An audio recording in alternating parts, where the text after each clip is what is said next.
Greek philosophy usually isn't mentioned in the context of discussions about dementia. Not least, this is because the major form of such conditions wasn't identified until 1906. At that time, German psychiatrist and pathologist Alois Alzheimer first identified the affliction that still bears his name.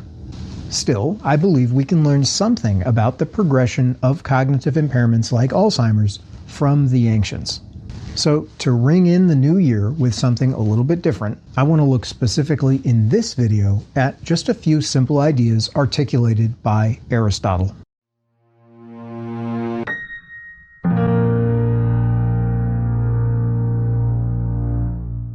Anyone who watched my video titled "Does Alzheimer's Disease Disprove the Soul?" may recall that I studied philosophy in college. And from time to time, quite frankly, I just can't help myself but to try to incorporate some of those ideas into the Alzheimer's Proofing Project. Although, if that's not your thing, never fear, I do not do this kind of thing all the time. The ancient Greeks produced three towering personalities whose names are, both individually and collectively, practically bywords for rational inquiry. The first was the Athenian philosopher Socrates, who basically lived during the 5th century BC. The second was influential 5th to 4th century intellectual Plato, Socrates' most illustrious student. In turn, Plato taught the third figure in this powerhouse triumvirate, the Macedonian-born 4th century BC thinker Aristotle. Among his wide-ranging accomplishments, Aristotle is credited with articulating significant views on ethics and politics, discovering logic, and, as if those weren't enough, even laying early foundations for what, in the 16th and 17th centuries, would develop into empirical science. His influence was such that by the end of the High Middle Ages, roughly AD 1000 to 1300, European scholars, such as the important 13th century Dominican St. Thomas Aquinas, referred to Aristotle simply as the philosopher. Around the year 350 BC, Aristotle wrote a book that was titled in Latin De Anima, but it's perhaps more widely known by the English translation On the Soul. The Greek word for soul was psyche. You'll notice that a variant transliteration, psyche, persists in our word psychology. Of course, we think of psychology as the science of studying or treating things such as human behaviors, desires, emotions, and thoughts, especially, but not exclusively, when these things are problematic somehow. But to an ancient Greek, a word like psychology would have denoted something grander, the ambitious project of studying the soul. However, it's important to observe that soul, in this sense, the word, would have been religiously neutral. Going back at least to Plato, the word soul just basically meant life force. There was no such thing as biology as we know it today. Consequently, a Greek would have said that the difference between a living thing, whether it was an animal or a vegetable, and a non-living thing, like a rock, is that living things have souls, whereas non-living things do not. The idea was that souls, in this sense, were simply the things that animated living beings, whereas non-living things were inanimate, not animated. And incidentally, both these words, animated and inanimate, persist in English with roughly the same meanings. So we have a minimalistic definition of soul, life force, the thing that makes a living thing alive. Given this, though, Aristotle recognized three levels of life force. Or, if you like, Aristotle identified three different kinds of souls.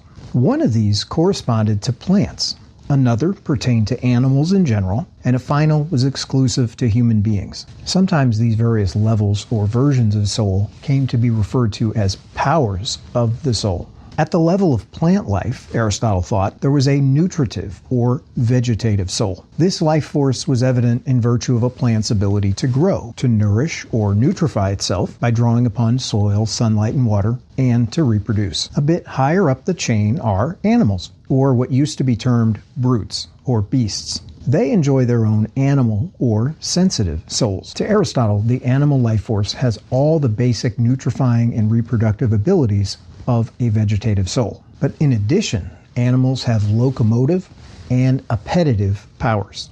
This is to say that animals can move around from place to place. they can experience sensations, and they can operate on instinct, and so on.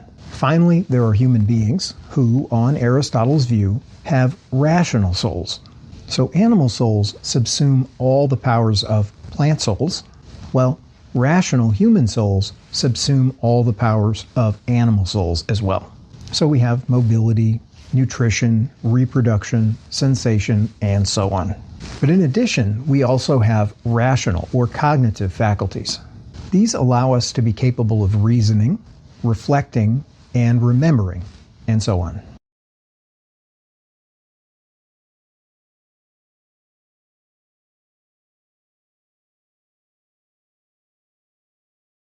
So what's all this got to do with Alzheimer's disease? Well, with all of the above as groundwork, I want to suggest that it's possible to think of the progression of Alzheimer's in Aristotelian terms. Here's what I mean. Alzheimer's and related dementias can be thought of as progressively stripping an individual of their life force or their soul's powers, starting with those of the highest level and going down to the lowest. And I'm thinking of the experience I had with my dad here. For Aristotle, the highest function of the soul is rationality. And of course, loss of rationality, including cognition and memory, is literally definitive of Alzheimer's disease and related impairments. It's what makes those impairments what they are. They strip a person of rationality. But once my dad had been in a nursing home for about a year, he also lost his ability to walk around. He became non-ambulatory, or effectively, he became wheelchair-bound. But locomotion, or the ability to move around, is a function that even animals have. So, once Alzheimer's had robbed my dad of his human rationality, it also even destroyed his animality. Finally, recall that for Aristotle, even plants have a low-level life force or a kind of basic soul.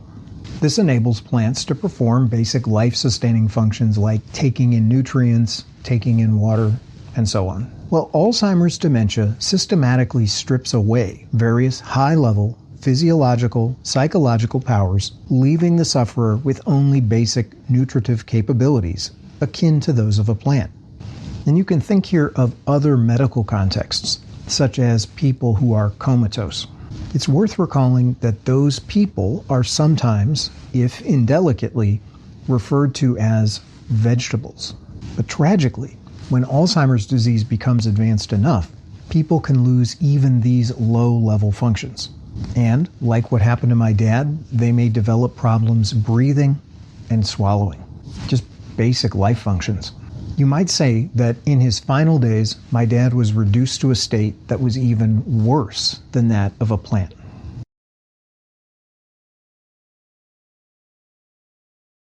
And so, despite having preceded the description of Alzheimer's disease by over 2,000 years, Aristotle actually gives us one way to think of the progression of dementia. And I think that's quite remarkable. Alzheimer's first torpedoes our cognitive functions, our rational faculties. Once it has destroyed our distinctive human rational faculties, it even robs us of our animality, like our abilities to move around and to experience sensations. Finally, it leaves sufferers without even the basic life functions of a plant. Now, is this the most instructive way to divide what are usually referred to as the stages of Alzheimer's disease? Perhaps not. Nevertheless, I just thought these insights were worth articulating and sharing. So if you found something of interest in this video, I ask that you like it. Please subscribe for more, though, as I said, most of my videos are far less abstract and much more practical. And if you have topic suggestions to avoid having to put up with content like this, don't hesitate to drop a comment in the section below. Thanks for watching, Happy New Year, and all the best in your caregiving scenarios.